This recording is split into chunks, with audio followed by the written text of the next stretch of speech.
Many of you have asked me, how do I invest into real estate? And I have shared a couple of videos.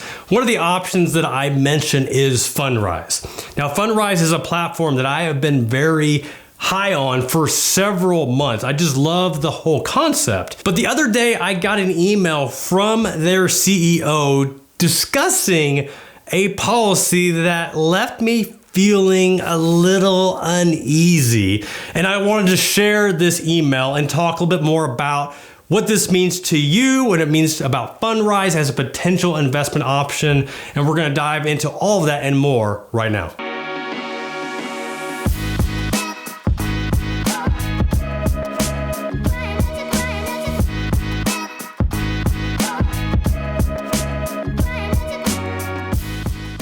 What's going on, y'all? Welcome to Wealth Hacker TV. My name is Jeff Rose and I'm your host today. This is a channel dedicated to teaching people a new way to grow wealth that isn't taught by their parents or in schools.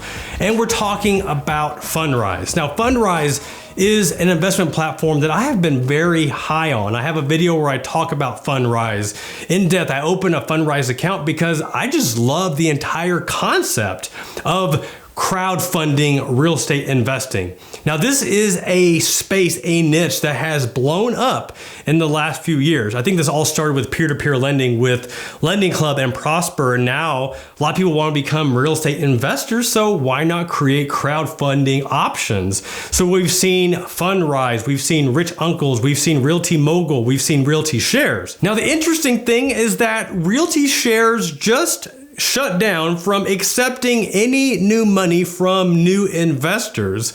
So with that happening not too long ago, and then getting this email from the CEO of Fundrise, I just had to record this video to share, what the email said and how this should affect you in choosing Fundrise as an investment option. Before I share what the email said, I want to address some of the common questions that people have been asking me about Fundrise, because one of the things I share in another video, the 5 investment scams to avoid, I mentioned avoiding non-traded REITs because these investments, you get your money tied up and you cannot liquidate them.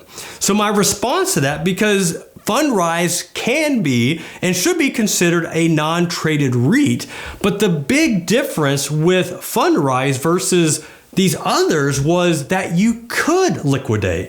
In fact, Fundrise allows you to liquidate your investment in the first 90 days with no penalty whatsoever. Let me tell you, that is unheard of in every other investment platform that I'm aware of. So that was just one thing about Fundrise that I liked, that somebody could put money in and within 90 days get their money back, no questions asked. Now, after 90 days, you would pay a 3% redemption fee, what I would call a penalty. Under 3 years, over 3 years is 2%. And I think it goes down a little bit more than that. Either way though, if you wanted to sell it, yes, you could sell it. You just had to pay a small redemption fee. So when a lot of people would make a comment asking about, isn't Fundrise a non-traded REIT? My response was typically, they are, but the big difference is that you can redeem your shares, that you can sell them. And that is why I was still high on Fundrise as an investment choice. But then I got the email from the Fundrise CEO. And before I actually read the letter or the link that the email was referring to, there was something in big, bold print that caught my attention. And the big, bold print said this: it's critical for investors to understand not only how, but also why that liquidity is unlikely to be available during a sudden downturn. Now, of all the emails that I get every single day, I seldom ever read them, yet alone click on the link that the email is suggesting that I go read. But when I read that big, bold, black print, I had to click because I had to find out what exactly were they talking to and how is this a change, from their current policy. Now, the interesting thing is that the link took you to a letter that the CEO wrote over a year ago, and it was just republished, recirculated, because he felt it was relevant to reshare, what they'd already shared before. But the title of this letter that the CEO wrote was What You Should Expect from Fundrise During the Next Financial Crisis. Now, I'll have a link to this post that you can read so you can read it for yourself. There's just a few things I wanted to highlight that I wanted to bring to your attention and why I'm doing this video to begin with. I think one of the things I find most interesting is that they are expecting a financial crisis. They are expecting some sort of downturn in the market, which I could agree with. I mean, I've been waiting on this downturn for several years now, and it just continues to not happen. But the stock market doesn't always just go up. Like, we are due for some sort of correction. I'm not saying we're going to have a 2008 financial crisis, but we are due for some sort of sell-off because that's just how the market works. And the fact that Fundrise is preparing for this, I mean, that just makes common sense. So like there really is no surprise there. And the other thing that happens in a financial crisis, and I saw this back in 2008, is that people get crazy when they start seeing the news and they start seeing the headlines and they start getting their statements and seeing their portfolios drop. They just want to do crazy things, and oftentimes that means they just want to sell everything and move to cash.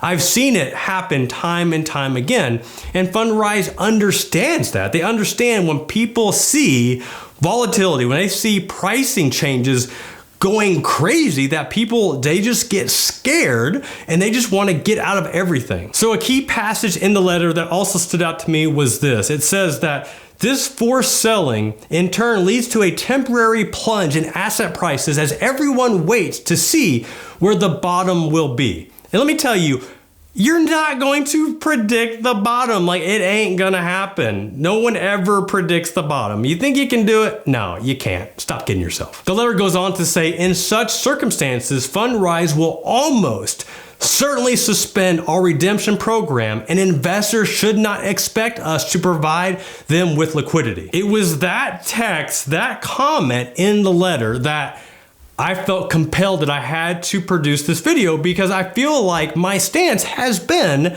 Fundrise is a great option because you can redeem if you need to.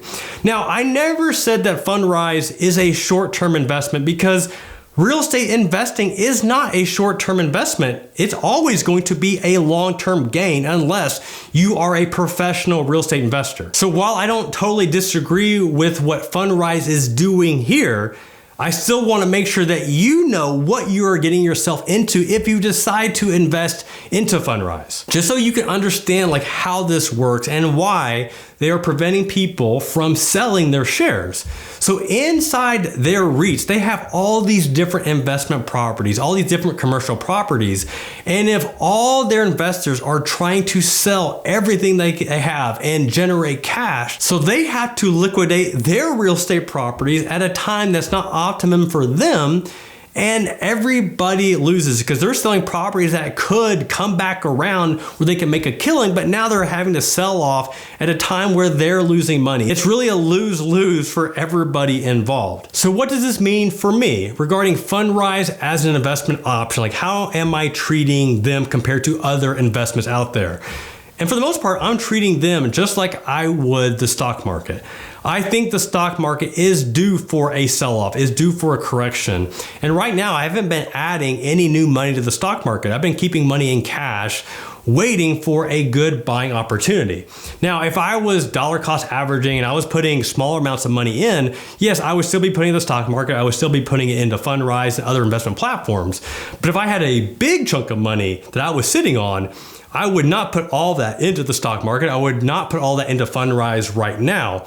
I would dollar cost average that in. But when, not if, we do have a sell-off, then that is when I would be taking all the money I have in cash and I would be putting it in the stock market. I would be putting it into Fundrise and taking advantage of the dip. The biggest lesson learned, which really isn't a new lesson at all, is that investing is for the long term. So if you are opening a Fundrise account and you are expecting that you are able to liquidate your funds in a short amount of time and get all of your money back, then if that is your expectation, then you shouldn't be investing in it in the first place. So if that is your expectation, then stop right now. Stop putting more money into Fundrise or don't even open an account at all. But if you see it as a long-term investment, and this is something that you are investing, for retirement or 10, 15, 20 years down the road, then I still think is a viable option for you. But that is just my opinion. I'm curious, based on this letter and your experience with Fundrise, what do you think about this? Would you put more money in, or does this scare you from adding new money, and would you consider something else? I'm curious to hear what your thoughts are on not being able to redeem your Fundrise shares in the event of an economic collapse.